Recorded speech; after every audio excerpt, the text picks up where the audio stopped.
아유, 네.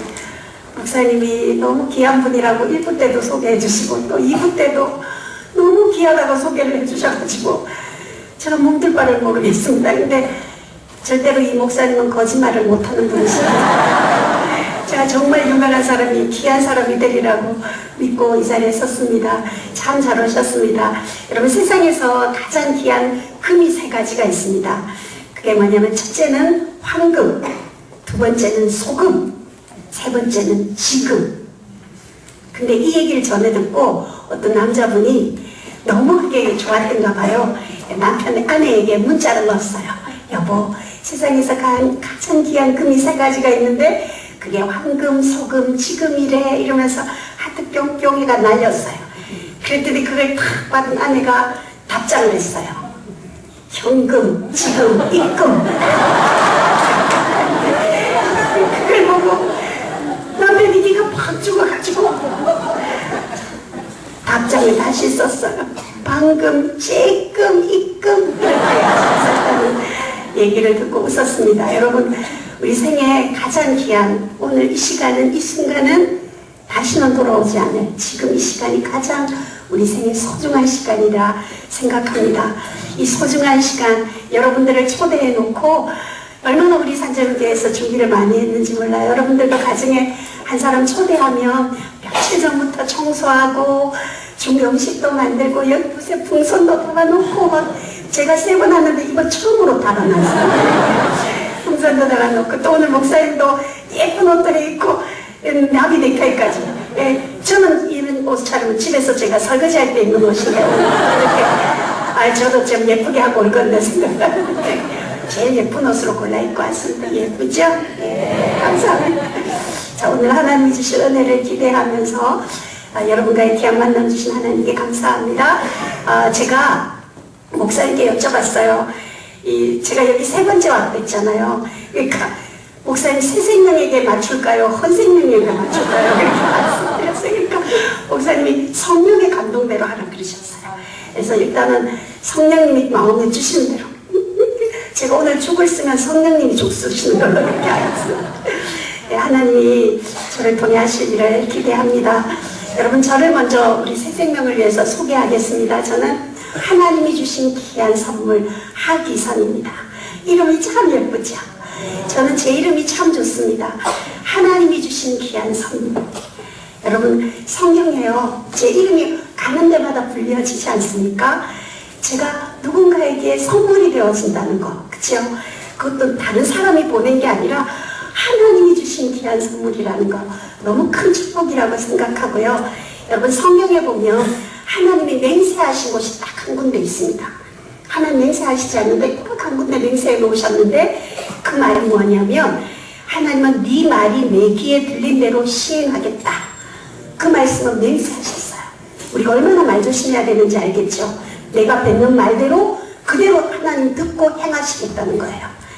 그래서 저는 하나님이 주신 귀한 선물입니다. 저를 소개할 때마다 하나님이 제 이름을 들으시고 제 말을 들으시고 그대로 행하시리라는 기대 때문에 행복하게 이 자리에 서 있습니다. 근데 여러분들이 지금 앉아있는 게 너무 무섭게 앉아있습니다. 근데 새 생명은 처음이니까 이해를 하는데 헌 생명들은 왜 이렇게 여러분들이 정말 심사위원처럼 앉아 계시지 말고 편한 마음으로 은혜를 나누었으면 좋겠어요. 저는 초등학교 4학년 때부터 결핵이라는 병을 앓고요. 몇 년에 그 병을 알았었냐면 17년 동안 결핵이라는 병을 앓으면서 정말 많은 시간을 병원에서 입원하고 퇴원하고 퇴원하면서 또 다른 병원으로 옮겨 입원하고 퇴원하는 일들을 17년 동안을 반복했습니다. 제가 17년 동안 이 병을 앓으면서 얼마나 많은 병원에 입원을 했겠습니까? 특별히 저는 마산에 가면 국립마산결핵병원이라고 있는데요. 그 마산결핵병원에는 3년을 제가 입원해 있었습니다. 사람들이 제가 한 병원에 3년을 입원해 있었다 그러면 한 달도 입원해 있기 힘들고 병원은 1년이라면 6개월도 힘든데 어떻게 한 병원에 3년을 있었나 저보고 안쓰럽게 생각하고 이렇게 놀라워하세요. 근데 제가 오늘 이렇게 이번에 이 간증을 준비하면서 제 살아온 지난 날을 이렇게 뒤돌아봤더니 제가 가장 행복했던 시간이 그 병원에 입원해 있었던 그 시간이 제 생에 가장 행복했던 시간이었던 것 같아요. 왜 그랬었나는 이제 지나간 이제 앞으로 들어보면 이해가 되실 텐데요. 하나님이 저에게 제 인생의 험난한 시간, 참 기가 막힌 고난과 같은 시간들 그 속에서 저를 피난처로 도피하 씌울 수 있도록 저를 병원이라는 곳을 사용하지 않았나 생각합니다. 여러분, 결핵이라는 병이 증상이 여러 가지가 있습니다만 저는 워낙 오랜 시간을 이 병을 알아서 기관지가 다 망가져 버려서 천식 때문에 제일 힘들었던 게 저는 누워서 잠을 자지를 못했어요. 기침하고 숨이 너무 많이 차가지고요. 그래서 이불을 쌓아두고 그 위에다 벽에 올려놓고 1년 동안 바닥에 등 한번 떼어보지 못하고 앉아서 밤을 새웠었습니다. 그리고 한 번씩 이렇게 피를 토하는 건 시간을 예고하고 토해지는 게 아니거든요. 새벽이고 밤이고 예측할 수 없이 피가 넘어오면 이런 두루마리 휴지나 손수건 같은 걸로는 감당을 할 수가 없었어요. 그래서 세숫대에 동이 피를 토해내고 그렇게 살았었습니다. 여러분들이 생각하는 피를 토하는 건 뭐 그냥 손수건이나 휴지로 다 감당할 수 있으리라 생각하실 텐데, 저는 각혈을 할 때 이 수도꼭지 탁 돌리면 물이 콸콸콸 쏟아져 나오듯이 코에서 입에서 그렇게 피가 쏟아져 나오면요, 이건 감당을 할 수가 없죠. 그러다가 정말 많은 피를 토하고 119 구급차에 실려서, 제가 몸이 많이 아플 때는 자가용처럼 119 구급차를 타고 다녔어요. 그 119 구급차를 타고 병원에 중환자실에 응급실에 실려갔었습니다. 그러다가 한 번은 이제 최종적으로 의사 선생님이 고칠 수 없다고, 죽음을 준비하라고 그렇게 얘기를 말씀을 하셔서, 제가 어른들 그런 말씀 많이 하시잖아요. 내 병은 내가 알아, 내 몸은 내가 알아, 그런 말씀 많이 하시는데, 저도 한 가지 병을 워낙 오랫동안 이 병을 앓다 보니까 17년을 앓다 보니까 저도 그때 의사 선생님이 말씀하실 때 그 말이 수긍이 되더라고요. 이제 정말 얼마 못 사는구나, 내 몸이 그걸 먼저 알더라고요. 그래서 그 의사 선생님하고 면담을 마치고 제가 그 죽음이 너무 무서운 거예요. 늘 일상적으로 뭐 병원 생활을 해오겠지만 병원에 입원할 때마다 그래도 희망이 있거든요. 이 병원에서 입원해서 1년이라는 시간이 있으면 그래도 치료돼서 다시 집으로 돌아간다는 그런 희망이 있는데, 그때는 이미 먹을 약도 없고 치료할 방법도 없고 아무 방법이 없어서 죽음을 준비하라는 얘기를 딱 듣고 제가 그 죽음 앞에서 하나님을 한번 만나보고 싶었습니다. 정말 세상에 많은 사람들이요, 하나님 만난 사람들의 얘기가 있잖아요. 간증을 하는데 하나님의 음성도 듣고 뭐 환상도 보고 그랬다는데, 전 한 번도 어릴 때부터 신앙생활을 해왔지만 한 번도 하나님을 만나보고 음성을 들어보지를 못했어요. 그래서 제가 그 죽음 앞에서 하나님을 한번 만나기 위해서 기도하기 시작했어요. 여러분, 하나님을 어떻게 하면 만날까 이제 생각을 했어요. 근데 성경을 이렇게 찾아보니까 나를 간절히 찾는 자를 내가 만나주시겠다고 하나님이 약속해 놓으신 거예요. 그래서 제가 하나님께 내 간절함을 어떻게 보일까 이제 생각하다가 제가 그 다음날부터 새벽 기도를 시작했어요. 여러분, 저희 같은 결핵 환자들은 새벽만 되면 숨이 더 많이 차고 기침이 심해지는데, 더군다나 병원에 입원해 있는 몸으로, 제가 그때 몸무게가 30kg도 나가지 않는 정말 뼈밖에 없는 해골 같은 몸을 가지고 있었거든요. 그 몸으로 새벽마다 하나님을 만나보겠다고 기도하기 시작했어요. 제가 그렇게 새벽 기도를 시작한 지 딱 한 달쯤 되어지던 날이었어요. 그날도 여느 날처럼 교회 가면 늘 기도하는 자리 정해놓고 기도했거든요. 그래, 하나님이 나를 볼 것 같아서 그 자리에서 앉아서 하나님 살아계시다면 나 한 번만 만나달라고 그날도 눈물로 기도하고 있는데요. 여러분, 제가 태어나서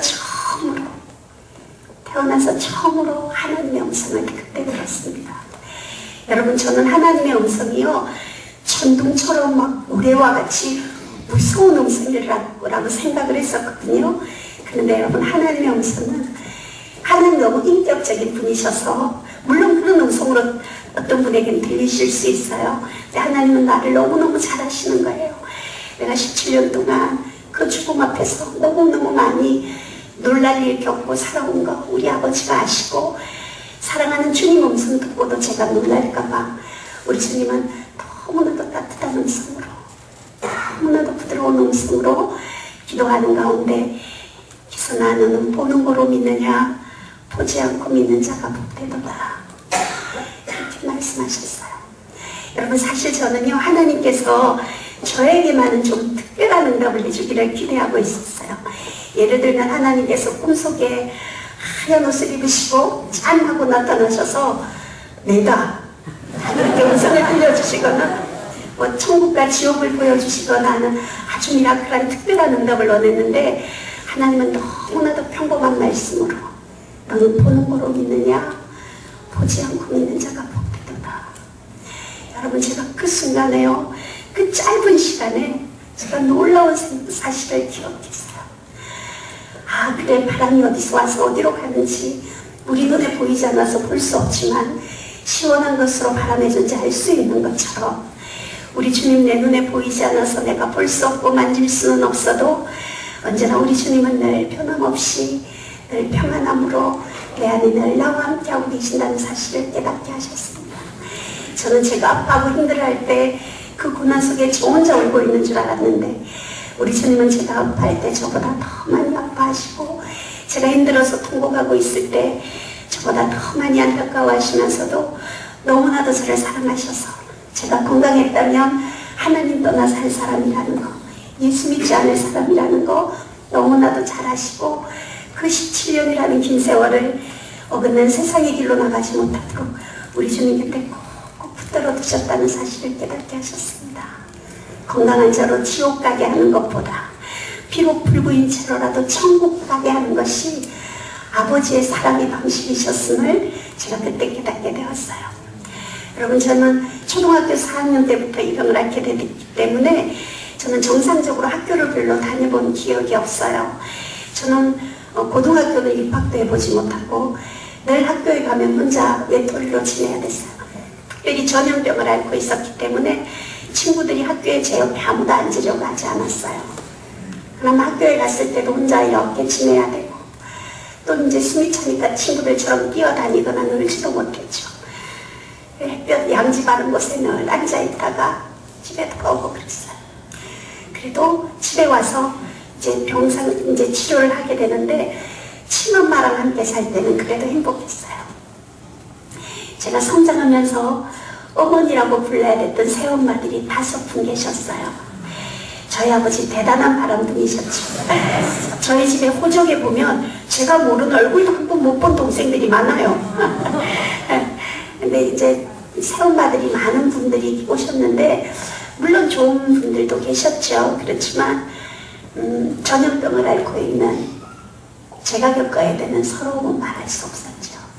새엄마들은 오시면 제일 먼저 저를 딱 이제 병원에 입원해 있을 때는 뭐 상관하지 않지만 집에 퇴원해 와서 있으면 늘 뒷방에다 저를 격리시켜 놓으셨어요. 그러면 그 격리된 그 뒷방에는 식사 시간에는 아무도 들여다보는 사람이 없었어요. 여러분, 그렇게 지내는 하루가 얼마나 긴지 아세요? 그 혼자 이렇게 있으면서 어린 마음에 생각을 했어요. 아, 내가 이렇게 가난하고 병드니까 아무도 나를 사랑해 주지 않는구나. 내가 만약에 유명해지고 건강해지면 정말 많은 사람들이 나를 사랑해 줄 거라는 생각이 들었어요. 그래서 여러분, 저는 어릴 때부터 유명해지고 싶었어요. 제가 유명해지고 싶어서 제일 먼저 준비하고 연습한 게 뭐냐 하면 그 사인 연습하는 것부터 했어요. 유명한 사람들 오면 막 사인 받으러 가잖아요. 저는 언젠가는 하나님 앞에 유명하게 해달라고 했으니까 하나님이 나를 유명하게 해주실 거라는 믿음을 가지고 그 달력 찢어놓고 뒷장에다가 하루에도 수십 번씩 혼자 사인 연습하는 거 했어요. 오늘 집회 끝나면 새 생명들 저한테 사인 받으러 오면 제가 그때 연습했던 사인 제가 해드립니다. 제 사인을 우습게 보십니까? 한 번은 제가 명지대학교에 간증을 하러 갔어요. 명지대학교에서 그때 유명한 개그맨 그 맞박이 유명했을 때였어요. 정종철 형제랑 저랑 제가 첫 시간을 하고 맞박이가 마지막 시간을 했어요. 집회가 끝나고 난 뒤에 이제 사인 받으러 가라 그랬어요. 학생들 보고. 저는 애들이 전부 다 맞박이한테 갈 줄 알았어요. 그런데 요즘 애들이 영웅을 알아보더라니까. 제 앞에 줄을 서는데요. 제가 그날 정말 팔이 아프도록 애들한테 제가 사인해줬어요. 그래서 사인 연습을 하면서 생각을 했어요. 그럼 내가 뭐가 돼서 유명해질까 생각을 했어요. 네, 여러분, 저는 어릴 때 꿈이요, 그 영화 배우가 되는 게 꿈이었어요.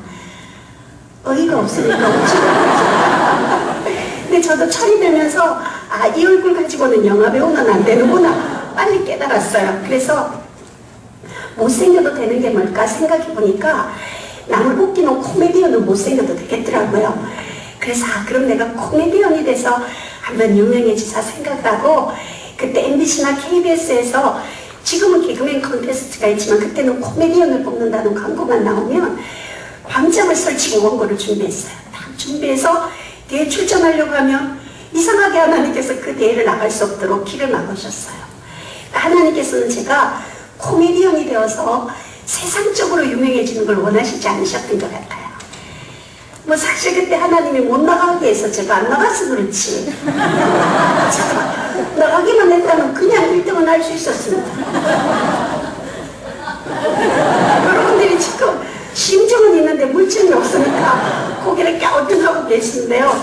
제가 한 번은요, 경주교도소에 간증을 하러 갔어요.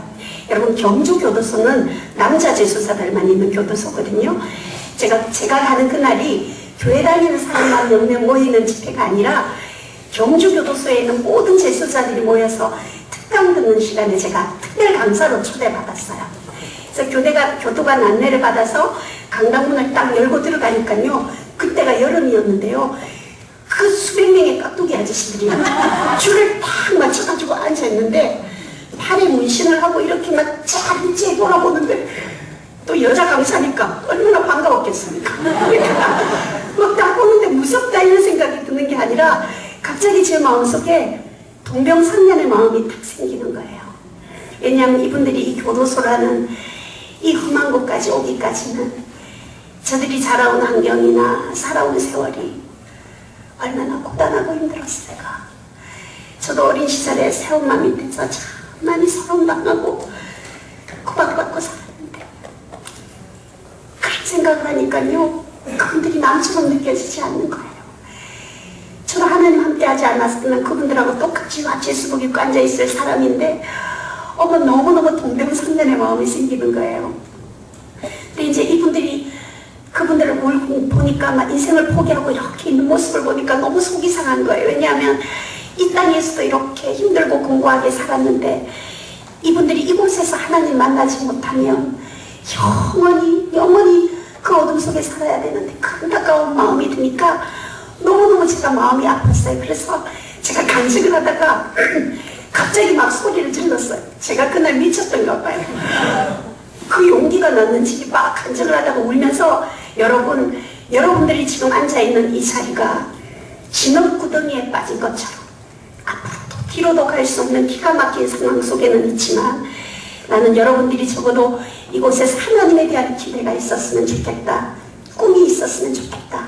여러분, 나를 봐라. 나는 여자고 내가 언제 죽을지 모르는 그 죽음 앞에 있어도 나 하나님 앞에 유명하게 해달라고 기도했고, 내가 그때 대회를 안 나가서 그렇지 내가 나갔다는 1등 했다 그러면서 그분들이 좀 희망을 가지라고 과장되게 얘기를 하고 있었어요. 제가 막 울면서 그분들이 안타까워서 얘기를 하고 있는데, 갑자기요, 제일 뒤에 앉아있던 억수로 무섭게 생긴 제 소자 아저씨 한 명이 갑자기 손을 딱 들더니 일어나는 거예요. 그러더니 저렇게 일어나 깜짝 놀랐지. 그러는 거예요. 그러면 그 개인기 한번 보여보세요. 딱 그러는 거예요. 저 깜짝 놀라가지고 잘못 들었는 줄 알고, 네, 뭐라고요? 그러니까 이분 대답을 듣고 이해를 했어요. 그분이 뭐라고 하시냐면, 우리는 하도 사기를 많이 치고 돌아다녀서 눈에 안 띄는 거 못 믿겠어요. 그 개인기 한번 보여보세요. 이러는 거예요. 여러분, 그분이요, 제가 여자 강사라고 저를 놀리려고 일부러 그러는 게 아니었어요. 제일 뒷자리에 앉아 있는데요, 여러분, 교도소 안에도 서열이 있더라고요. 그분이 딱 앉으니까 들어오니까 담요 딱 깔아주는 사람들 옆에 쫙 있고요, 막 보디가드들이 있더라고요. 근데 이분이요, 제 간증을 들으면서, 저는 교도소에 간증을 가면 이렇게 일반 교회처럼 간증하지 않고 제 살아왔던 힘들었던 부분들 부끄럼 없이 다 얘기를 해드려요. 왜냐하면 저 그분들이 나만 비참한 게 아니었구나. 저 사람도 저 연약한 여자도 저렇게 살았구나. 그러면서 그분들이 조금 위로가 될까봐 제 살아온 얘기 다 해드렸어요. 한참 얘기를 하는데 뒤에서 그분이요 이렇게 남자가 눈물을 흘리는데 이제 창피한 거예요. 주위에 사람들이 있는데 이제 그런데 숨기려고 하니까 이렇게 고개를 드는데 여기로 머리를 빡빡 깎아놓으니까 눈물이 쭉 흐르는 게 보이는 거예요. 제가 그 눈물의 의미는 지금도 모르겠어요. 뭐 자식에 대한 미안함 때문인지 아니면 두고 부모님께 대한 죄스러운 마음 때문이었는지 제가 안전을 그렇게 진지하게 듣다가 손을 들고 그럼 개인기 한번 보여보라는 거예요. 당신이 그렇게 죽음 앞에서도 사인 연습을 하고 개그맨이 되려고 했다면 그 증거를 보여보라는 거예요. 증거를 보여보면 자기가 믿겠다는 거예요. 여러분 한 영혼이 새 생명이 제가 개인기를 보여주면 예수를 믿겠다는데 제가 누구니까 개인기 보여줬습니다. 그랬더니 교도소가 난리가 났습니다. 경주교도소 생기고 저보다 예쁘게 생긴 여자는 다녀간 적이 없었다면서 그 남자가 일어나서 기립박수 받았습니다. 제가 그런 사람입니다. 개인기 제가 다른 데는 안 하는데 제가 여기 3번 왔는데 오늘 처음 합니다. 제가 새 생명 때문에 새 생명을 너무 사랑하기 때문에 한번 개인기를 보여드릴까요? 네.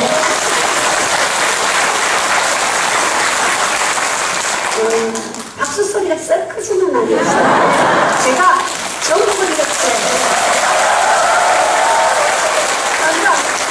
제가 전국을 이렇게 전 세계를 이렇게 다니다 보면 이제 박수 치는 모습만 봐도 그 사람의 가문을 알 수가 있어요. 누가 강사가 앞에 나와서 이야기를 할 때 그 강사가 잘하든 잘못하든 그 강사를 바라보면서 환하게 웃어주고 뜨겁게 박수를 쳐주는 사람들의 조상을 조사해 봤더니 그런 분들 조상은요 거의 다 정승, 판서 근데 누가 앞에 나와서 얘기를 해도 게을러서 박수도 안 치고 인사만 딱 쓰고 있는 이런 사람들의 조상을 조사해 보면 그런 분들 조상은요 거의 다 마당새 잘 돼봐야 내심. 저는 오늘 산전형교회 초대받으신 여러분들은 전부 다 정승판서 자제분인 줄 알고 다시 한번 인사드립니다.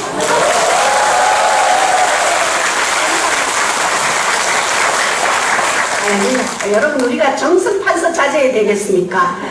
우리가 누굽니까 여러분? 하나님의 자녀들입니다. 이제 곧 새 생명들은 하나님의 자녀가 곧 될 거기 때문에 여러분 하나님의 자녀들은요 중요한 얘기니까 잘 들으셔야 합니다.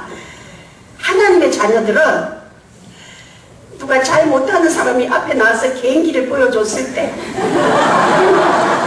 개인기가 재미가 하나도 없어도 그래도 저 사람이 쌕쌕거리면서 열심히는 하려고 하네 이러면서 뜨겁게 박수를 쳐줄 줄 아는 따뜻한 마음을 가진 사람들이 하나님의 자녀들이다. 요 얘기를 개인기 하기 전에 미리 해두는 이유를 아시겠죠? 자, 여러분들이 하나님의 자녀라는 거 기억하시고 자, 이제부터 개인기 들어가겠습니다.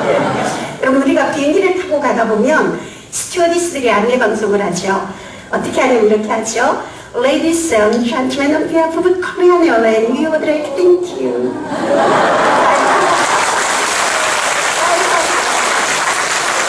세상에 안산이 수준이 높은 할머니가 다 알아듣고 박수.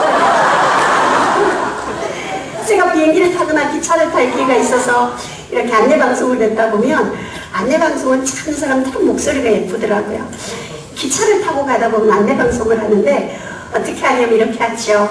청도밀양, 삼당진, 부산진, 무궁화 열차 타는 곳 3번홈이 되겠습니다. 선로 가까이 계신 분 안전한 홈쪽으로 박수 칠 때까지 하겠습니다.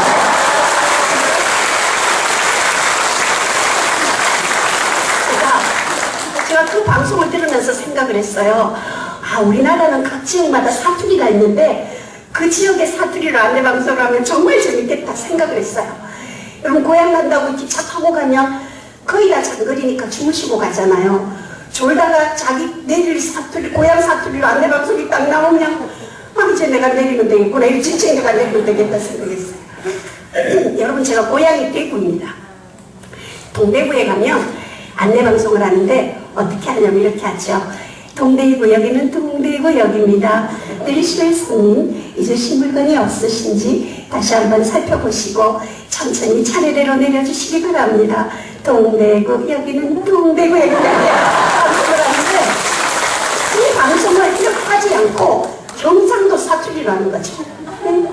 어떻게 하냐면 이렇게 하죠. 대구입니다.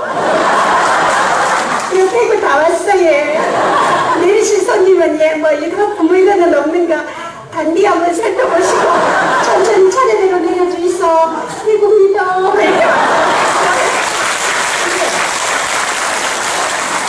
근데 이 방송이 전라도, 광주, 목포 이쪽으로 가면 또 방송이 달라져요. 어떻게 하냐면 이렇게 하죠. 음이 진하게 바뀌었구만.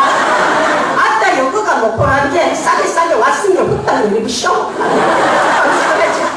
근데 이 방송이 충청도, 대전 이쪽으로 가면 또 방송이 달라져요.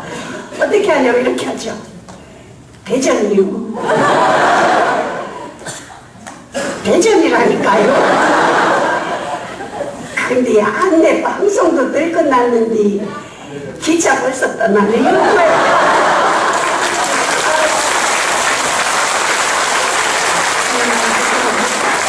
제가 개인기를 괜히 보여드렸습니다. 제가 여러분께 오늘 보여드린 개인기는 제가 가진 개인기의 빙산에 있거든요. 저는 정말 건강했다는 여러분, 하나님 떠나 사라진 사람이었습니다. 근데 하나님이 너무나도 제 성품을 잘 아시고 그토록 오랜 세월 어긋난 세상의 길로 나가지 못하도록 주님 곁에 붙들었다는 사실이 믿어지니까 이 세상에서 나보다 더 행복한 사람은 없다고 생각이 바뀌어지더라고요. 물론 여러분, 환경은 하나도 바뀌어지지 않았어요. 가난한 모습, 평균 모습, 그 모습 그대로였지만 나보다 더 행복한 사람은 없다고 생각이 바뀌었어요.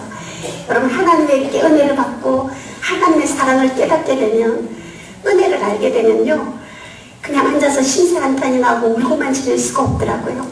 나도 누군가에게 내가 받은 하나님의 사랑 전해주고 싶다는 마음이 들었어요. 여러분, 제가 결핵계에 17년간 몸담고 있다 보니까 제가 이래봬도 결핵계에 있으면 고성입니다.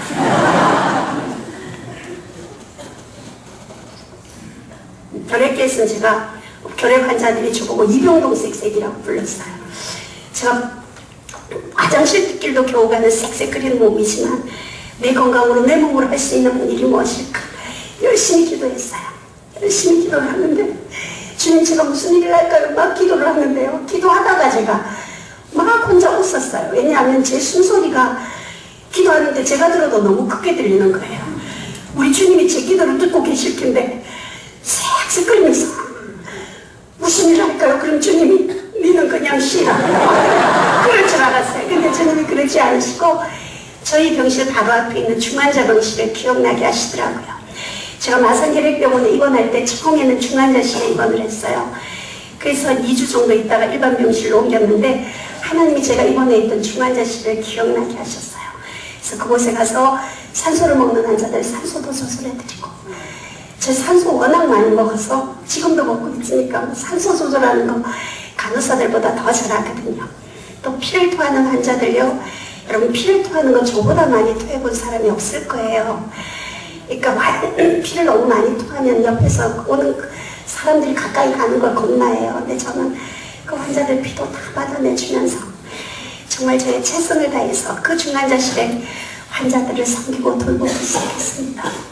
그리고 죽음을 앞두고 불안해하고 있는 그 중환자들에게 죽음이 끝이 아니다, 죽음이 끝이 아니라 죽음이 새로운 시작이라는 거, 육은 죽지만 영으로 영원히 사는 내가 만난 하나님 그 천국같이요, 그 죽음 앞두고 불안한 중환자들에게 다 얘기하기 시작했습니다. 근데 여러분, 우리 하나님 얼마나 멋진 분이신지요.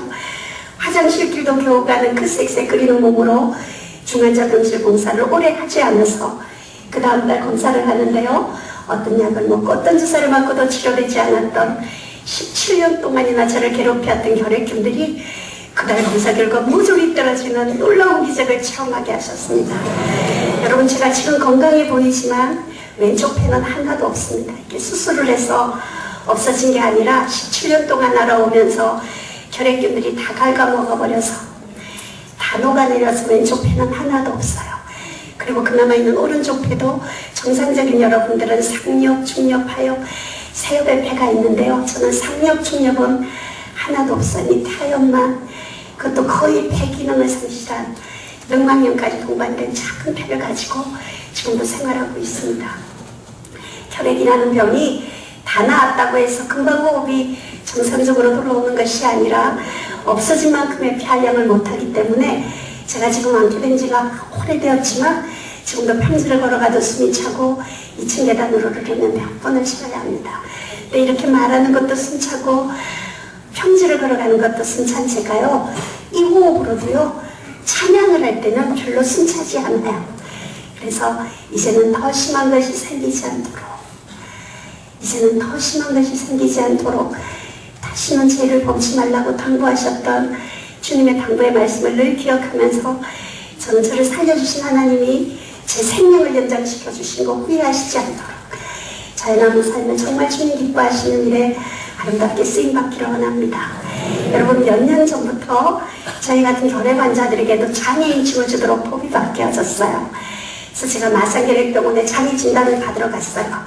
그랬더니 의사 선생님이 자기들이 배운 의학으로는 설명이 안 되는 환자래요. 자기가 의사 생활을 수십 년간 했고 결핵 환자들만 전문적으로 봐온 전문인데 자기가 의사 생활하면서 이 조금 남은 폐를 가지고 이렇게 건강하게 살아있는 사람을 처음 본다는 거예요. 여러분, 제 말이 믿어지지 않으시면 새 생명들은요 마산계획병원에 전화 안 하셔요. 하기선 제 이름을 얘기하시면 제가 결핵계의 거승이기 때문에 상세하게 설명해 주세요. 그때 의사 선생님이 그러시더라고요. 하기선 씨는 치료 대상이 아니라 연구 대상이라고 그러셨어요. 이제 장애 진단을 받으려면 여러 가지 검사를 해야 되거든요. 검사를 다 해놓고 이제 결과가 나왔다고 해서 의사실에 들어갔더니 선생님이, 그 의사 선생님이 자료를 보면서 그러세요. 이 까다로운 보건복지부 규정대로 한다고 해도 저는 의학적으로는 1급 장애를 받을 수 있는 사람이래요. 근데 어떻게 설명할 수는 없지만 이 조금 남은 폐를 가지고도 이렇게 건강하게 살아가니까 1, 2급 별 차이 없으니까 2급 정도면 무난하겠다고 제게 2급 장애를 주셨어요. 여러분, 2급은요 1급 다음에 2급입니다. 중증장애죠. 항상 보호자가 따라다녀야 되는 중증장애인데요. 제가 장애 진단을 딱 의사 선생님께 받고 제가 의사신문을 내고 나와가지고요 제일 먼저 엄마한테 전화했어요. 여러분, 장애 진단을 받으면 여러 가지 혜택이 있는데 저는 장애인 주차 공간에 차를 주차할 수 있다는 게 제일 감사했어요. 그것 때문에 장애 등급을 받기도 했는데 걷지를 못하는 몇 걸음이라도 좀 덜 적게 걸으려면 이제 장애 진단을 받고 엄마한테 제일 먼저 전화했어요. 내가 무슨 올림픽 나가서 금메달 딴 거지. 엄마, 내 2급 받았다면서. 2급을 받으면 엄마 이런 혜택이 있고 이런 혜택이 있고 기뻐서 얘기를 했어요. 한참 이렇게 얘기하고 있는데 전화기 너머로 저희 엄마가 흐느끼는 목소리가 들리는 거예요. 그러다가 그러시더라고요. 미안하다, 내가 잘 돌봐주지 못해서 장애인을 만들어서 미안하다 그러시더라고요. 저는 그냥 형상적인 것 때문에 너무 좋았는데 부모 마음은 그렇게 아니셨던가 봐요. 자식들이 부모 사랑을 어떻게 알겠어요, 그쵸? 그 사랑을 알고 나니까 엄마가 안 계시고 돌아가시고 제 곁에 안 계셔서 너무 마음 아파요. 엄마에 대한 추억은요, 저에 대한 너무너무 많아서 언제 새 생명들 따로 모아서 한 번 더 저희 엄마 얘기 들려드릴게요. 저희 엄마는요 글자를 읽을 줄 모르는 분이세요. 그러니까 제가 전도를 해도 교회 가는 걸 싫어하시는 거예요. 교회 오면 옆 사람들 앉아있는데 성경도 찾아야 되고 찬송가도 찾아야 되는데 글자를 읽을 줄 모르니까 그게 창피하신 거예요. 그래서 교회 안 가시려고 하시더라고요. 제가 엄마한테 그랬죠. 엄마, 천국은 성경책 빨리 찾고 찬송 빨리 찾는다고 가는 게 아니라 하나님의 아버지가 되면 아버지의 자녀는 천국 가는 거고 자녀가 아버지 집에 가는 거 당연하지 않냐고 저 엄마에게 예수님을 전했어요. 저희 엄마가요 제 앞에서 무릎을 꿇고 예수님을 영접하셨어요. 그래서 엄마가 예수님 영접하고 나서 너무너무 좋았어요. 그래서 저는 제일 부러운 게요, 정말 부러웠던 게 예수 잘 믿는 엄마들이 새벽 기도 나와서 자녀들을 위해서 1시간 꼭 그렇게 눈물로 기도하는 그 뒷모습을 보면 너무너무 부러웠거든요. 그래서 제가 엄마가 예수님을 영접하자마자 엄마한테 제일 먼저 부탁했어요. 엄마, 나 위해서 기도해달라고 그랬어요.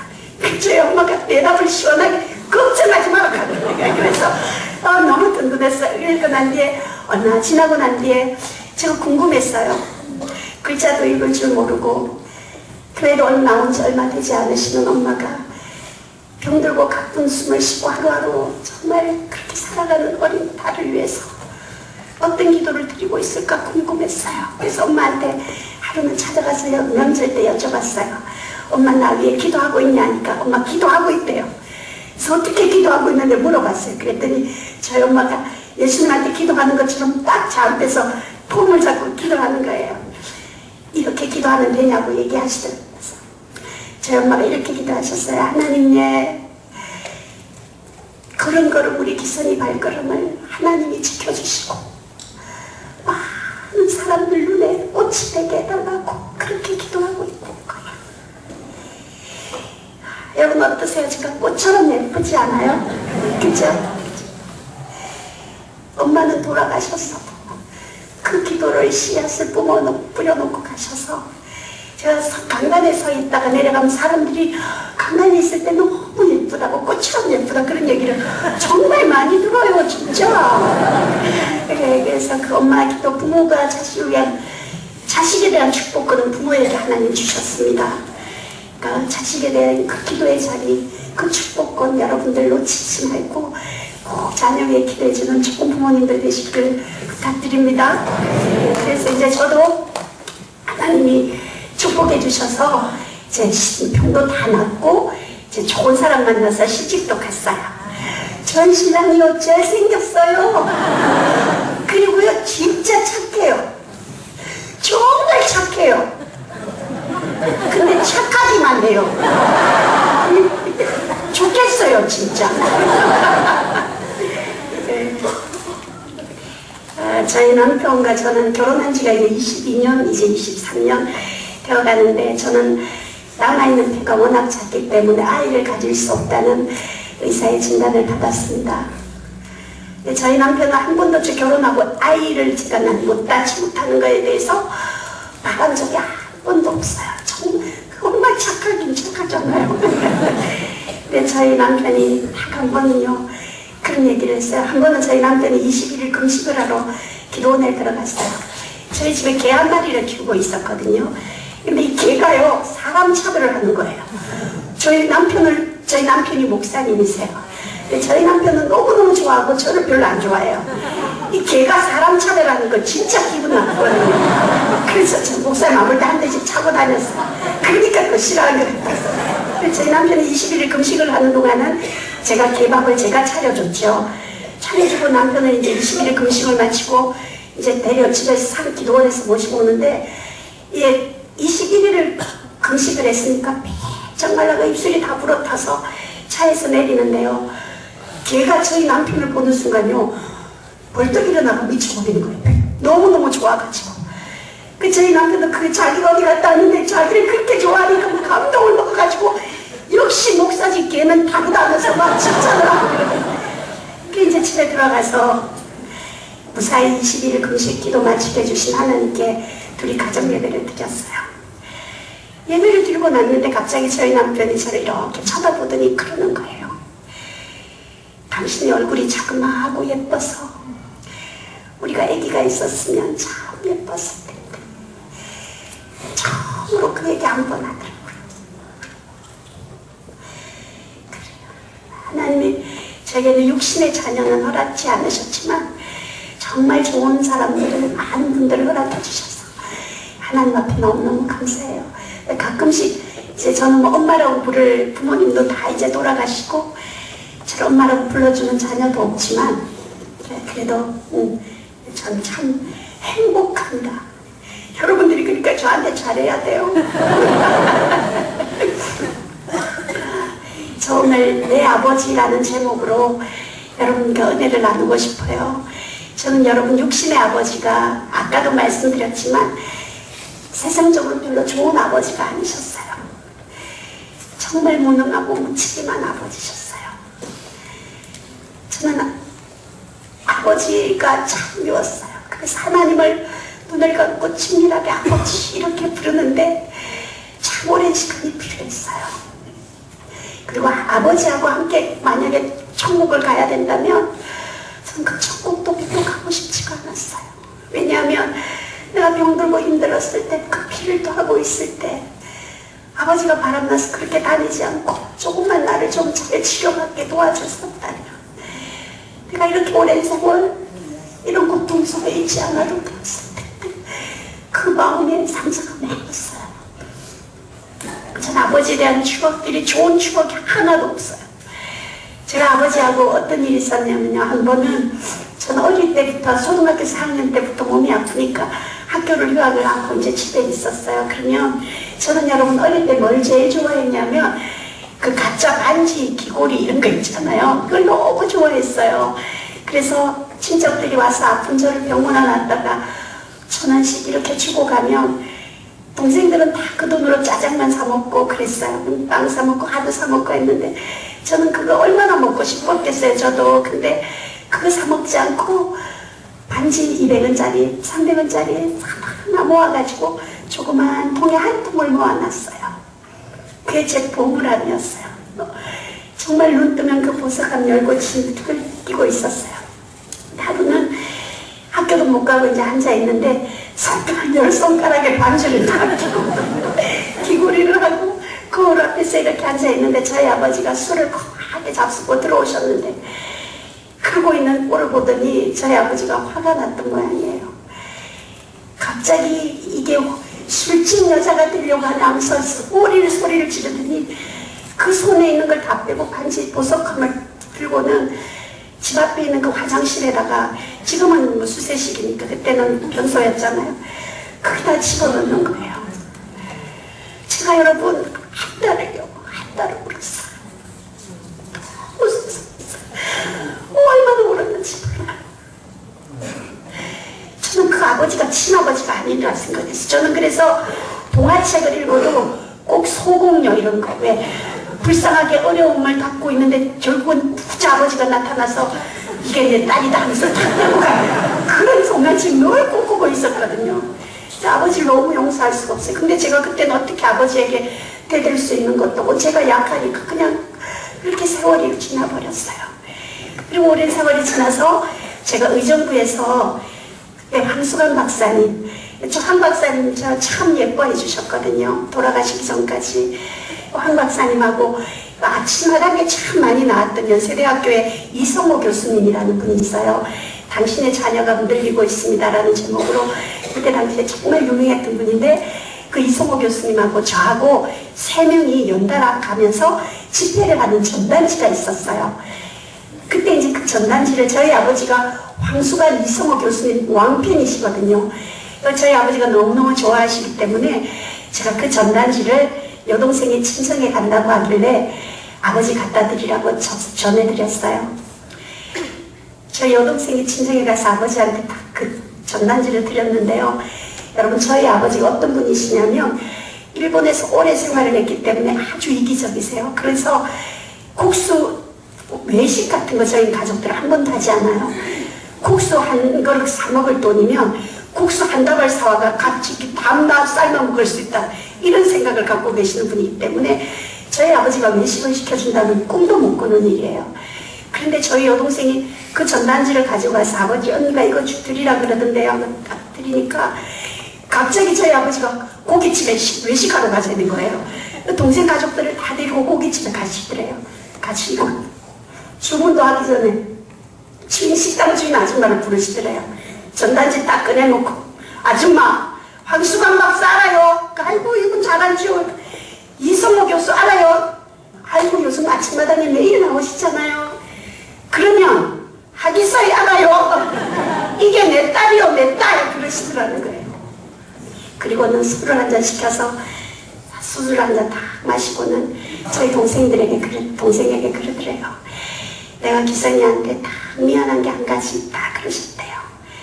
그러면서 어릴 때 그 좋아하던 그 보석통을 그 화장실에 버린 거 그게 당신 평생의 미안한 마음으로 갖고 있다고 그렇게 말씀하시고는 하루씩 소주를 한 병을 다 드시더래요. 그 얘기를 동생이 돌아와서 저에게 얘기를 해주는데요. 그 얘기를 듣는 순간 제 가슴 속에 있는 커다란 응어리 하나가 훅 떨어지는 것 같았어요. 그리고 이제 시간이 흘러서 한 6개월, 7개월 지났을까요? 추석 명절 때 이제 대구에 아버지한테, 엄마한테 이제 갔어요. 갔는데 저희 아버지 안방에 옷이 걸려 있는데 양복갑 주머니에 전단지가 꼽혀 있는 거예요. 낚시 입은 거라서 꺼내어 봤더니요. 그 황수관 박사님이 스모 교수 학위서 나와 있는 그 전단지를 얼마나 자주 펼쳐봤는지 적어놓은 모서리가 다 닫아가지고요. 그걸 가슴 속에 꼭 품고 다니신 거예요. 제가 그 전단지를 보는 순간에 아버지에 대한 미움이나 상처가 다 회복이 되었어요. 아버지가 방법은 달랐지만 표현은 잘 못하셨지만 날 이렇게 사랑하셨구나. 아버지도 자라오면서 사랑받지 못하고 자라오셔서 표현할 줄은 모르셔서 그러셨구나. 얼마나 마음이 아팠을까 생각하니까 아버지가 너무너무 이해가 되는 거예요. 여러분, 저는요 길을 지나가다가 멋진 옷이 걸려있다고 중간에 서서 그걸 쳐다본 적 없어요. 저는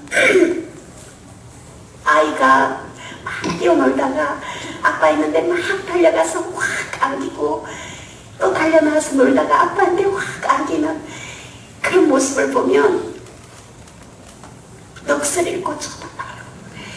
저는 한 번도 그렇게 아버지 품에 안겨서 살고 웃어보지 못했거든요.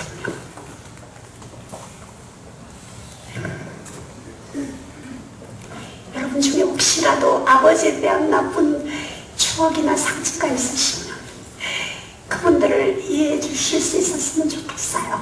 그리고 여러분들이 아버지시라면 자녀에게 용기거든요. 내가 미안하다고 사랑한다고 살아있을 때 한번 안아주고 사랑을 고백해서 행복한 가정으로 살았으면 좋겠습니다. 근데 저는 육신의 아버지가 제 아버지가 아니라 육신의 아버지는 저를 이 땅에 있게 해주신 분이고 내 진짜 아버지, 정말 돈 많고 정말 능력 있는 아버지, 하나님 아버지가 내 아버지인 것을 이제 알았기 때문에 전 어떤 고난 속에서도 어떤 불행 속에서도 전 너무너무 행복해요. 정말 행복해요. 여러분이 보시면 제가 행복해 보이지 않으세요? 그죠? 호기급 장애인이고 자식도 없이 그렇게 살아가는 제가 이 상처만 갚음 많은 제가 이렇게 행복한데요. 여러분, 저는 여러분들이 참 행복했으면 좋겠습니다. 주님 만나서 아버지 대신 하나님 만나서 여러분들이 정말 행복하게 이 땅에서 정말 멋지게 살아가는 그런 행복한 시간이 되었으면 좋겠고요. 오늘 이 집회를 통해서 저의 살아온 삶의 내용, 제가 말주변이 없어가지고요. 제가 얘기를 잘 못해요.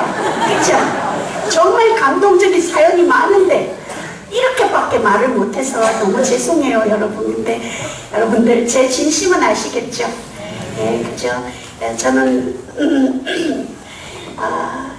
어느 날 잠시 머물 이 세상에서 부귀영화를 누리고 높은 지위를 누리고 살았다는 게 행복한 게 아니라 죽음 앞에 섰을 때 돌아갈 집이 있는 삶을 사는 여러분이었으면 좋겠습니다. 저는 여러분 지금도 이렇게 건강하게 지내지만 갑자기 호흡곤란이 오면 병원에 또 실려가서 산소를 꽂고 또 이렇게 누워있어야 해요. 그러다 보니까 늘 저는 죽음을 준비하고 살게 되는데요. 저는 여러분 죽음 앞에 정말 갔을 때 죽음의 고비를 얼마나 많이 넘겼는지 몰라요. 산소를 꽂고 2달을 입원해 있어도 호흡이 이게 산소 수치가 너무 낮아져 가지고 기계를 꽂고 고단히 산소를 넣어주면서 오늘 내일 진리를 알지 못한 그런 속에 살았어요. 여러분, 죽음 앞에 서면, 여러분, 사람이 죽음 앞에 설 때 가장 보고 싶은 게 뭐냐 하면, 생각나는 게 뭐냐 하면, 통장에 모아놨던 돈 가져오라 하지 않아요. 예쁜 그릇, 예쁜 옷, 명품 가방 가져오라 하지 않아요. 사람이 죽음 앞에 서면 제일 보고 싶은 게 사람이에요. 정말 나에게 너무너무 따뜻하게 해줬던 그 사람, 그리고 내가 용서하지 못했고 사랑하지 못했던 그런 사람, 그 사람이 보고 싶어요. 근데 세상의 사단은 정말 돈이 전부인 것처럼, 이 세상에 게 전부인 것처럼 우리를 속이고 사는데요, 사실은 가장 소중한 건 사람이거든요. 여러분, 가족이 정말 소중한 사람이고, 한 교회 안에 있는 우리 식구가 제일 소중한다는 거 여러분들이 기억하시고, 소중한 사람, 그 사랑을 고백하고 행복하게 살아가는 이제 남은 인생은 그렇게 누군가의 죽음 앞에 생각나는 사람으로, 누군가의 사람 죽음 앞에 여러분들이 정말 기억되어지는 멋진 인생으로 살아가셔서 어느 날 이 땅의 모든 수고를 마치고 돌아갔을 때 돌아갈 집을 준비해놓고 사는 멋진 인생을 사는 저와 여러분이 되기를 소원합니다. 네, 감사합니다. 제가 찬양을 하고 준비했습니다. 찬양, 여러분 행복하게 해주신 우리 주님을 찬양합니다. 여러분 사랑합니다. 그리고 우리 새생명 특별히 사랑하고 저도 여러분들 위해서 기도하겠습니다. 고맙습니다.